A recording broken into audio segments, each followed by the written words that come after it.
प्रतिज्ञा पोजिशन राष्ट्रीय विज्ञान दिन ನಾನು ಭಾರತೀಯ ಸಂವಿಧಾನದ 51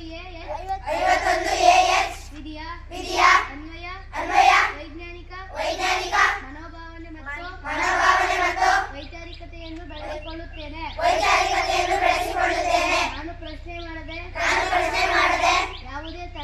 ಯಾವುದೇ ತರ್ಕ ಒಪ್ಪುವುದಿಲ್ಲ ಹಾಗೂ ಸಂವಿಧಾನದ ಮೂಲಭೂತ ಕರ್ತವ್ಯದ ಆಶಯದಂತೆ ಮೌಢ್ಯತೆ ಮತ್ತು ಅಂಧಕಾರವನ್ನು ನಿರ್ಮೂಲನೆ ಮಾಡಿ ಜೀವ ಜಗತ್ತಿಗೆ ಪೂರಕವಾದ ಬದುಕನ್ನು ರೂಪಿಸಿಕೊಳ್ಳುತ್ತೇನೆಂದು ಈ ಮೂಲಕ ರಾಷ್ಟ್ರೀಯ ವಿಜ್ಞಾನ ದಿನದಂದು ಪ್ರತಿಜ್ಞೆ ಮಾಡುತ್ತೇನೆ. ಜೈ ಭಾರತ, ಜೈ ಕರ್ನಾಟಕ, ಜೈ ಸಂವಿಧಾನ, ಜೈ ವಿಜ್ಞಾನ.